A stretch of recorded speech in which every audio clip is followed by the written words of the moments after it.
1. I have something weird to tell you all. Let me start off by saying I strongly disbelieve that ghosts or any paranormal activity exist.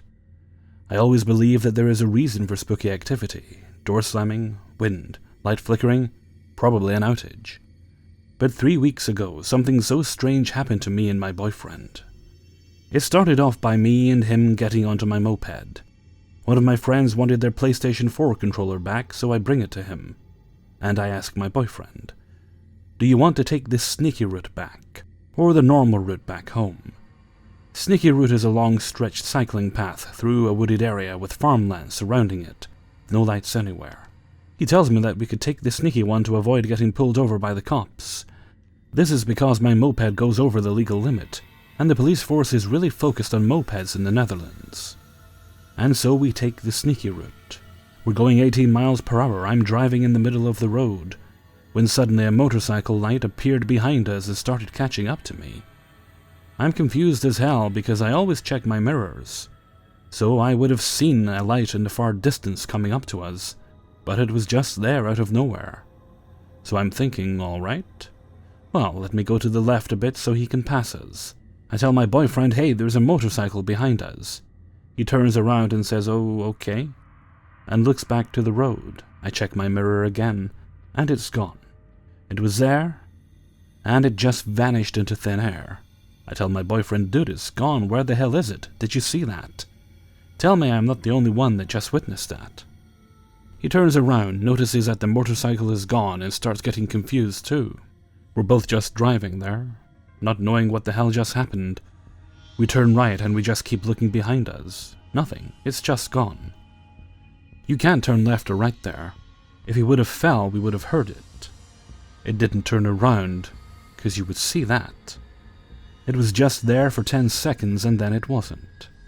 But here comes the crazy part of it all. Yesterday, 28/1/2019, I get a call at night by one of my best friends. Shockingly, he says my name and tells me that the same thing happened to him and my other friend. He said we were driving on a 60-mile-per-hour road surrounded by trees, when suddenly a motorcycle started catching up to us. I told him to stop joking around and swear it. They both explained to me with full confidence they weren't lying to me. I made them swear on the most valuable person in their lives, and even told them I would lose all my trust and honor for them if they lied to me, and even then, they swore it on the most valuable person in their lives. One of my friends, a passenger, said, I looked into the car mirror when I saw a bright motorcycle light catching up to us. I went back to looking at my phone when I heard it coming real close. Then the driver said, wow, I'm having a bad trip. Something they say to each other when they dislike something, like a meme between the two. The passenger says, Rick said that he witnessed the motorcycle catching up to them, and just disappearing into nowhere. He said I didn't even tell him about it yet, so no way he hallucinated it or whatever. I have searched the internet for any explanations, but all I get are either stories from other people, or religious forums of people believing that it was their guardian angel or whatever. Is there anyone in here that can explain to me what just happened to us all? 2. This might be more of a synchronicity thing, but when it all happened it felt like a glitch or some kinda cosmic luck. In the fall of 2014, my husband and I moved with our baby to a new town for his military service, and I took a job well outside of my usual field to help make ends meet until something better came along. I lived close to one of my new co-workers, and since we were a one-car family, she would occasionally pick me up to make things easier on us. One Tuesday, I'm waiting on the porch for her after my husband had left with the baby, and realize I've left something inside. I go back in to get it, leaving the door open for about half a minute. And when I come back out, there is a man standing in my driveway. He's smiling and offers to bring my trash bin up from the road. I say sure, it's strange, but maybe he's with the garbage crew currently on the street emptying bins. When he takes a while coming back down the driveway, which extends the full side length of the house and into the backyard, I try to brush it off. I didn't see what he did back there during all that time. Maybe he checked a text. I want to give him the benefit of the doubt. I still have an eerie feeling, though, and try to get one more good look at his face as he leaves. A week later, I filled in for someone else's desk the day before, and am not scheduled to work. but I get this nagging feeling that I need to go in. I know I did everything right, but I still feel compelled to go in and be sure. I'm not one to work on my day off for no reason, but I can't deny the pull to go in all the same. So my husband drops me off and takes the little one to daycare. When we get back that afternoon, the front door has been kicked in. Afraid that the burglar may still be in there, or that we might interfere with prints or other evidence, we wait in the driveway for the police to come and check it out. All the while, I start verbally listing off the things I am most afraid will be missing. Our 2 cameras with the pictures and videos of the baby we haven't yet transferred, the nice watch my husband's father gave him, and the rings both of our deceased grandmothers had given to me. To me, those are the most irreplaceable things that I just know will be gone. At the same time, I'm also thanking my stars I wasn't home during this. There would be no car in the driveway to deter anyone. And if a person is willing to break into a home in broad daylight, who knows what they might do to an unsuspecting woman and baby found inside. When we finally go in after a cop gives the okay, I find the watch and 2 cameras lying right in plain view in my living room. The thief has somehow overlooked the watch, even though it's right there on the coffee table, and both cameras are laid out on the couch as though they were purposefully left behind in the process of packing up other things. Video game systems, laptops, etc. were stolen, so maybe they just didn't fit in the bag. Meanwhile, my jewelry box is completely emptied. We pack up the cameras and what valuables are left and stay at another co-worker's for the night, till we can fix the door. The next morning, we both call out of work and take the baby to daycare because we feel helpless but need to do something. So we go and talk to a retired neighbor who tells us that he did see a man walking down the street with a full military rucksack around midday. He was heading to a bus stop, so our neighbor suggests the guy went straight to the nearest pawn shop on the bus route. Brilliant. We have a lead now. We just so happen to have the serial numbers for the PlayStation 4 that was stolen. So we look on a map and find the nearest pawn shop of dozens in the area. The plan is to start there and then scout the shops on the route and turn in those numbers and our contact info. Chances are nothing will come of it, but why not try? A full day has passed since the break-in, so maybe the burglar will have already sold it and we can file a report or something. We don't know what we're doing, but we just go for it anyway. First shop we go to, I start talking to the owner behind the counter about what happened, and as he's explaining how things like this work, I notice the person standing next to me at the counter starts to stiffen and stare. I look over and what do you know?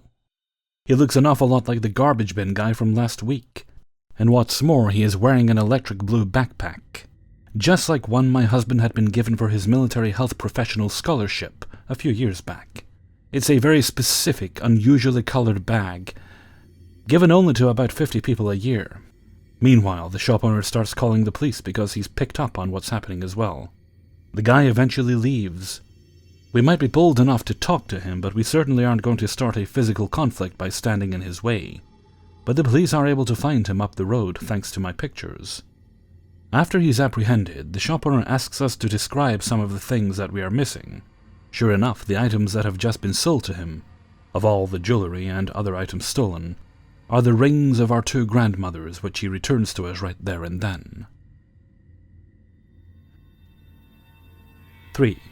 2004. During the coming months of my dad's wedding, we were wedding shopping. We all piled in the car, grandparents, dad, his fiancée, and myself, with the destination of David's bridal. Literally 3 minutes into our drive, my memory stops. The next time I'm conscious is when we were walking in a parking lot. Y'all, I existed my whole life up until that point. Then I all of a sudden didn't, then I did again. This is the only time this has ever happened to me. To say I was at a loss for words is an understatement. I was at a freaking loss for reality. All I could think about was what the F happened. How could I not remember anything? Did nobody notice anything weird? How could they not notice something? This felt 100% different from driving home and not remembering the drive. Seeing as this was going to be my first time at DB, it's not something I feel I could easily autopilot. Besides, I'm very outgoing, talkative, and have a lot of energy almost 100% of the time. It's not like I was moping and had no reason to be present. As I came to, we were walking. I stuttered with a shortness of breath. What are we doing? Of course, nobody answers my seemingly stupid question. I can't even begin to portray the amount of utter confusion I felt having done, presumably, many things while not existing. I can't tell you if we took any pit stops, what we were shopping for, how long we were there for, if they bought anything, if I tried anything on, bridesmaid, or if we went in at all, assuming we did. Side note, let me just tell you, coming to while walking is such a bizarre mental and physical reality to swallow. My legs didn't know to be weak or continue at the same speed my momentum was telling me to. Mentally, I was dumbfounded. We get in the car and I ask if we went into DB, and my dad answers irritably, "What are you talking about?" I told them all I don't remember being in there. My dad, not believing me, is not amused, but I was utterly shaken, so I said it again. He asks if he 1000% doubts me. Are you serious? I was adamant I definitely don't remember anything after a certain street, in which he strongly suggests I stop. This type of shortness from my dad is not unusual, however. I was concerned with his tone only because I didn't know if I did something wrong during my lost existence, or if he was just being normal dad. I start whispering to Grandma, and concerned she asks, "You really don't remember being in there?" I in a panic whisper, "No." She reassures, "You were with us. You found a guy to flirt with. His name was Stephen." That sweet woman looks at me with sad, curious eyes. At a loss, she says, "Well," then pats my leg. Briefly rubs in a circle motion, then pats my hand. Sitting in the quietest yet loudest silence ever, I'm in a stupor. I can't fucking believe myself. I can't remember anything after a right-hand turn at a stoplight. The scariest part is, while I was gone, looking back, I feel void. I feel as if I totally didn't exist for the entirety of the duration. I can definitely tell you what nothing feels like. It feels like your absence of life before you were even a thought in your parents' mind. That feeling so far into nothing, so much of nothing, is sobering. I have no memories from my blank space. I tried so hard to remember, but I don't know where to start. I don't know what to try to remember. I can't even tell you how long I was gone for. All I can think about is, if that void feeling is at all like when we die, let me just tell you, you won't even know you're dead. 4. This literally just happened to me over the weekend. Little backstory. At work we had a carry-on on Friday. I decided to buy the wings this time. Pay for the wings with my debit card, specifically remember going to put it in my jacket pocket, but deciding to just put it back in my wallet since 2 days earlier I lost $20 putting it in my jacket pocket. It must have slid out when I grabbed my phone, but I forgot it was in there, ultimately leaving it behind as I walked away. Saturday. I decided to head to the store for my weekly shopping trip. My cousin was over at the house and decided she wanted to ride with me. Grab groceries, finish shopping, etc. Get to the register, get everything bagged, and instinctively reach for my pocket to remove my card. I usually put it in there, but like I said, I dropped some money and decided against it the day before. It's not there. I remember thinking, oh yeah, you put it in your wallet. Pull out my wallet, nowhere to be found. Decide what the hell and recheck my pockets, pulling them inside out. Still not there, and there are no holes. I ask the lady to hold my items, as I may have dropped it in the car. The probability of that happening slim to none, but it has happened before, usually under the driver's seat. Check everywhere in my car, even my bridesmaid gift box, because who knows, maybe I put it in there. My cousin, who was with me grocery shopping, saw me take this gift out of the cubby beneath where the temperature and radio knobs are. Remove the bracelet and gift card set to check inside the box, close it, and throw it back in the cubby. I'm pissed at this point, and that empty box was the last straw at that point. My card is nowhere in the car. Go back into the store to let the lady know to cancel everything. By this point, not only am I embarrassed, I'm pissed because I specifically remember going against putting my card in my pocket and sliding it into my wallet immediately after paying for wings the day before, Friday. Call my bank to report it lost. Have a replacement set out, etc., etc. Friday, my sister asked to borrow my car for a date she had on Saturday. She heads over, grabs the car, and goes on her date. Sunday, yesterday, she brings my car back and I go to drop everyone off, my cousin and sister, that is. My sister gives me the gas she forgot to put in the car Saturday night. I put the $20 right in front of the bridesmaid gift box. I'm just throwing this part out there because my sister put her gum right on top of the gift box that morning. and taking it when she got out, so it might come into play in a minute. My gas light comes on as I drop my cousin off last, and I decide to get gas while I'm already out. I remember once again reaching for my wallet first, then jacket pocket for my card, instinct and habit, and getting upset remembering I had to cancel my lost card. I think, man, I wish I had my card. I hate going inside to pay for gas. Go to reach for the $20 right in front of the box, and there my card is, wrapped in the receipt, and neatly placed on top of the gift box, on the edge I rummaged through the day before.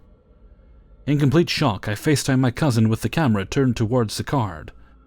When she answers, I ask her what she remembers about this box from the day before. She first asked where did I find my card. I answer the question first. She says she remembers me checking inside the box, angrily stating something along the lines of, "Maybe I somehow placed it inside the box to hide it from myself, who the fuck knows," before closing it and throwing it back inside the cubby. She looks at me crazy when I tell her it just appeared as I went for the $20 to go pay for gas. We call my sister and ask her if she remembers seeing my card at all last night or this morning. She says she wasn't really paying attention when she threw her gum on the box, or when she took her gum when she got out, but it definitely wasn't there last night, Saturday, because she put the box in the middle console to make room for her wristlet. I show her the card wrapped in the receipt, neatly placed on the edge of the top, and she's also in shock. This was my first time experiencing anything like this. I'm not crazy. It didn't stick to the top of the cubby due to condensation. That was my mom's excuse. I remember putting my card away immediately after paying for wings, as I needed both hands to carry the food. We checked the car thoroughly Saturday, under the seats, in between the seats. The car seat, the middle console, the cubby, of course that blasted gift box, the dashboard. We covered all the bases of the car, my jacket, my purse and wallet. It was nowhere until yesterday morning, early afternoon. 5. As the early morning sun shone through the trees, the sound of cicadas singing and the beautiful aroma of what I can only describe as the sweet smell of roads in the breeze, my partner and I waited patiently at a bus stop. We intended to head into the old town of the Greek island of Rhodes for some shopping and a morning frappe, or a Kickstarter ouzo and water in my case. Well, we were on holiday after all. Little did I know that in less than half an hour the latter would certainly be my first choice. We were staying in a small village, about 20 minutes' drive from Rhodestown. Although the taxi rank is close to the bus stop on this particular morning, there were no taxis around, so we decided we would wait for a bus. Buses in the village tend to have a unique timetable. Basically, they arrive when they arrive. We were accustomed to this as we are regular visitors, and in such a pretty village, the extra wait was of little concern. A few minutes passed, and what appeared to be a Rhodes taxi pulled up opposite us. The driver, seemingly in a bit of a rush, asked us where we were traveling to. I replied, Rhodes. He said, Come, I take you to Rhodes." It is always a good idea to agree on a fee before taking a taxi, and he offered us almost half the usual price as he was in a hurry. We decided this seemed fair, and we got in the back. I had taken the seat on the left. Direction of travel on the island is on the right-hand side of the road, and the car was left-hand drive, so I was behind the driver. All seemed fine, and we asked the driver to take us to the old part of town. I noticed that there were no seatbelts in the back, but this is not uncommon. We uncomfortably tried to relax and quietly planned our day while enjoying the scenery. We passed village after village, and I noted the driver most certainly was indeed in a hurry. Often taxis will car share with other people who are waiting at the bus stops, along the way and going in the same direction. But not on this trip. Then things got a little scary. I used to ride motorbikes and so naturally pay attention to the road ahead even when not driving. Call me a backseat driver if you so wish, but it's like a built-in autopilot. We were traveling fairly fast and came up close behind a lorry which I had already noticed was tailgating a coach. I have seen many large vehicles in the past sporting stickers on the rear that read, "Warning, your skid mark ends here," and for very good reason. If you can't see my mirrors, I can't see you. At this point I expected the driver to slow down and leave some space between us and the vehicle in front. However, to my astonishment, he decided he would attempt to pass both lorry and coach. Perhaps he had not spotted the coach and felt he had enough speed and space to comfortably pass the lorry. Either way, he pulled into the left lane to overtake. We started to pass the lorry, and I think at this point, he must have realized there was also a coach in front, as he increased his speed to try and cover the distance. Then, almost as in the worst-case scenario, yet for me somewhat expected, a car appeared on our side of the road. There was no verge to swerve into. Even if the lorry had slowed, he would not have enough time to leave space for us to pull into. I can still see it, almost in slow motion. I can see the headlights of that car. We were both done for, collision inevitable, no seatbelts, and its speed. Our chances of survival were at the least very unlikely. There is no way at that speed we could have stopped or avoided a head-on collision. In that instant, I glanced at my partner. Her face was blank, totally comprehending our situation. In that moment, I felt I should say goodbye, but there was not time to utter a word. This is where it gets weird. In that exact same instant, in a literal split second, everything changed. Suddenly, we were back on the correct side of the road, driving along as if nothing had happened. I looked behind us. There was the coach, the lorry behind, and the other car driving away, showing no sign that anything unusual had occurred. There had been no screaming of tires, no sudden avoidance or swerving, not even a change of lane. We simply switched from one spot to another in the blink of an eye. Now, people do tend to drive a little differently in Greece and the Mediterranean, but this was simply an impossible maneuver, an unavoidable disaster, yet somehow we seemed to have teleported out of trouble. Yet there was no remark from the driver. He never uttered a sound. Isolated in that car, it was just my partner and I, fully aware of what just happened, yet everyone else none the wiser. We arrived in the old town, paid the fee, and rather shaken walked to a cafe, and both ordered that ouzo and water. We did not speak a word to each other for about an hour. I eventually broke the silence and said, "You know, we were almost—" "Yes," my partner replied. "We have not spoken of it since. I have no idea what happened that day. I jumped to a parallel universe, a glitch, whatever, whoever. I cannot answer. But I am thankful." Hey everybody, Hellfreezer here, and thank you very much for listening to 5 True Glitch in the Matrix Stories, episode 97. And thank you very much to everybody who allowed me to use and sent in stories for use in this video. I had a bit of a glitch myself the other day. My trusty little Asus Zenfone 2 took a bit of a drop. I mean, it's been getting more and more problems as time wears on anyway. It's a few years old by this point. Took a bit of a knock, and there was a bit of, when you damage an LCD screen, that kind of bleed you get on it. There was that right at the corner. I thought, oh, well, that's quite annoying, but it'll do for a few months until I can see what other phones come out this year. Because I'd like to get a new phone, I'm just having a hard time picking one I like. It'll do till then. It's right in the corner, it's not really obscuring the screen, but it was quite big. And it's like that for a couple of days. But I woke up a couple of days ago, after it being like that for a couple of days, checked my phone, I thought, okay, put my phone down, I was like, hang on a minute. I looked at the screen again, and the area where it was damaged had healed itself. I'm not sure if, I'm not calling it a glitch, because it might be something that can happen, if, like I say, it was right on the corner, so it could have just been that it drained away. You can see a teeny tiny bit of damage, but that big blotch is gone. You can barely even see the damage it is, because it's way at the corner now, to the point you can barely even see it. Anyway, or maybe my phone was getting nervous because it knew I was looking at other phones. I was looking at potential replacements, who knows.